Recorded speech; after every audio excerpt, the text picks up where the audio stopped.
Hello everyone, Fox here, and welcome back to another Minecraft tutorial. Today, I'll show you how to create an automatic sea pickle farm for Bedrock Edition, and this is also going to work in version 1.7. A few of you have let me know that this design is now broken, so for those of you who haven't seen what's going on, now when we bone meal sea pickles, when they spawn in, what they do is turn the water into source blocks. So that pretty much breaks this design, so if we turn this off, now, if you haven't seen it before, what this would do, the flowing water would stay flowing, and that would break all the sea pickles and send them into our hopper right here.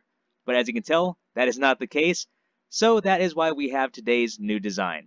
Now, at first glance, and let's go ahead and start this up, we do have a stack of bone meal in there. Now, at first glance, this is not the prettiest design, so I will say that up front, but it definitely gets the job done. So as you saw in the thumbnail, you can decorate this any way that you'd like. That's the way I chose to do it. So how this is going to work, first of all, you'll notice that I don't have a collection system, so our sea pickles are kind of flying everywhere. And that's because when we use this farm, we actually need to stand right here. So our sea pickles will grow, and we can pick up whatever we can right here, but you will see that we do have some pushing off to the side. And then we'll be able to pick that up from here in just a moment. So let's go ahead and see where we're at. So we have about 10 left, so this should be done very soon. And this is cool because if you are able to listen to it, as soon as the dispenser goes off, our pistons fire. So it's pretty much harvesting the sea pickles as soon as we grow them. So if you noticed, you didn't really get to see it because I was talking, but the sea pickles did flow into me. So let's go ahead. Out of a stack of bone meal, we ended up with 2 stacks and 40. So I would say that's a pretty good return. Now that you've seen how this new sea pickle farm design works, let's go ahead and take a look at how to build it. So for this design, you will need a 9x6 area, and for our supplies, there are all the supplies we'll need for today's build. As always, if you want to pause the video, go ahead and do that, grab your supplies, and then we'll jump right into the build. For this build, we'll go ahead and work from the bottom up. So right down the middle and 1 block back right here, go ahead and place down your redstone lamp, and then go ahead and place your lever on the front like so. Come 2 blocks back, place a temporary block down right there, and then run a hopper into that block. Go ahead and knock that block out, and then crouch place your hopper right into that hopper there, so they're running into each other, and then what we want to do is throw a junk item inside. Now what we want to do is run a comparator out from this back hopper. So you can see we have a working redstone clock, and then to shut it down, all we need to do is flip our lever like that, and then it is shut down. Next, we're going to go ahead and place in our coral blocks that go off to the side, as well as our pistons. That's going to be harvesting the sea pickles from those coral blocks. So, off to the side here, go ahead and knock these 2 blocks out, and do that to both sides. Get your water, and fill it in right here. Now go ahead and get your coral blocks, and place coral blocks right above it, like that.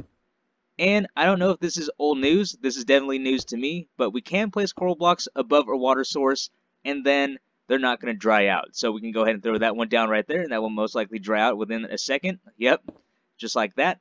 But if you've noticed, these are staying hydrated, so those are all good to go. Now what we're going to do is place blocks all around it, like that, and then over here.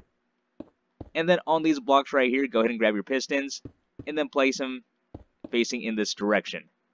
So that is all done. Let's move on. Before we get into the redstone, we do need to do a little bit more block placing first. So we need to surround this block on both ends with some more blocks.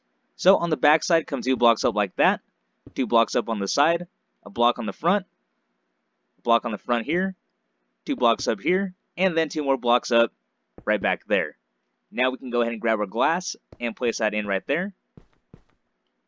So there we go. We'll leave it just like that for now, and then we'll come back and finish this up after we wire everything up. For the redstone, let's go ahead and wire up our dispenser first. So what we want to do is run this comparator into a block, and on top of that block, go ahead and place a redstone torch, a block above the torch, and then a redstone torch on the front of the block, and then it should invert. Now what we want to do is place a block right above that redstone torch, and then in this gap right here, go ahead and place a block, grab your dispenser, and place it facing forward. Now go ahead and place a block on top of the dispenser, and then also on the back. Now grab your repeater, and in this gap, go ahead and run your repeater set to 1 tick into the block right above our dispenser. So from the side view, it should look like that. And then of course, if we test it out, it should be working. Now that we have that wired up, let's go ahead and wire up the pistons. For the pistons, what we want to do is place blocks in a 2x2 area right behind it like that. We'll do the same to the other side. Now what we're going to do is grab our redstone dust, and on these back blocks, go ahead and place down redstone dust. So that should be lined up with this redstone torch right here. Now go ahead and grab your repeaters, place repeaters facing forward, and then set all of those to 3 ticks. For these outside repeaters, go ahead and place a block above the piston, like that.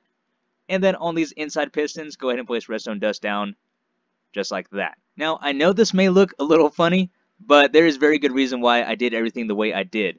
So if we go ahead and turn this on, we'll take a look at it.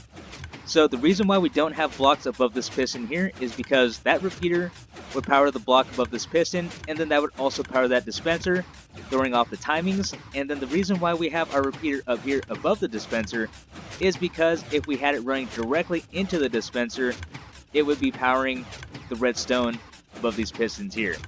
So the reason why it's wired like this is just to avoid any cross wiring. We still need to place in a coral block right here, and then we also need to fill in this area with water. So let's go ahead and do that. So right above the lamp, go ahead and place 2 temporary blocks down, surround the top block with glass, knock that top block out, get your bucket of water, and place it down right there. Now go ahead and grab your coral block. We're going to go ahead and remove this one, and then place down our coral block right there. So that top area is done. Now let's go ahead and place in water. So one interesting thing is that we can waterlog redstone in Bedrock Edition. So pistons, repeaters, comparators, those can all go underwater and work just fine. And you can't do that in Java. So this makes this a Bedrock exclusive, which I think is very cool. So let's go ahead and do that. Get your bucket of water. We're going to look at this piston right here. Place down your bucket of water. And notice that the water is flowing out from the piston. So let's go ahead and do that to the second one. And then place one more source block right there, and this will turn all this into source blocks. Now let's do the same to the other side. Water in that piston there, water in that piston right there, and then water on the end, and then we have all source blocks. Let's take a moment to look at this waterlogging thing, because I think this is a very cool feature for Bedrock Edition. I'm not sure if Java will get it, but hopefully they do, because this opens the door for a ton of underwater builds. So we're going to go ahead and place in our pistons right here, and let's place our source blocks right there. So this is where our sea pickles would grow. Now if we press it right now, our pistons extend and then remove the source blocks. But now let's go ahead and waterlog these. So if we were to take the pistons away, you can see that we still have water there. Now if we do it this way, we have our source blocks back there, but once they retract, all we're left with is flowing water. So in order to fix this issue, what we're going to do is have this over here. So this will always make an infinite water source,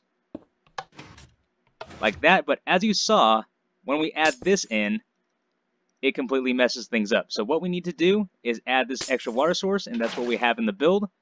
So every time this extends, it will always turn back into a water source. And this automatic sea pickle farm is just about done. All we need to do is place in our bone meal into the dispenser here, and then grab our sea pickle, and then place it down right there. And if we want to make this look a little bit more presentable, you can throw an item frame on that coral block, and then throw a sea pickle right there. As I mentioned, if you want to decorate this and make it look more presentable, you can do that. This is the way I chose to do it, and I'm not going to do a tutorial on that part because I'll leave that up to you and your creativity to decorate it.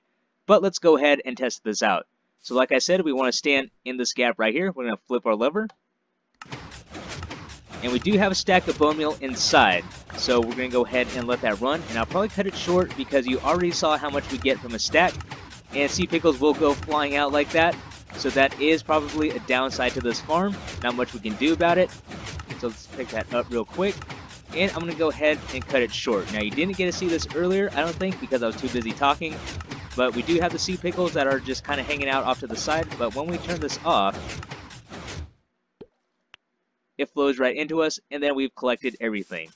So let's go ahead and see what we have. We have a stack and 33, so just over a stack and a half.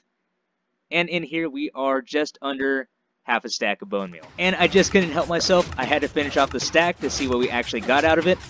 So it should be done. Yes, it's done. So let's go ahead and collect our sea pickles. So that's promising. We have 3 rows down here, and we have almost 2.5 stacks. Now, after explaining that whole waterlogging situation, I just realized something myself, and that is we don't need the water sources on this side, because when the sea pickles do grow in, they turn into water sources themselves, so that means we can actually eliminate 2 blocks on each side here. So it does make this a little bit more compact. All the redstone will still be the same. So we do have a stack of bone meal inside, and let's go ahead and run it again. So, I mean, this thing still works. Now, it is a little bit more messy as far as collecting things, and we actually need to come a block up because I built this 1 block higher.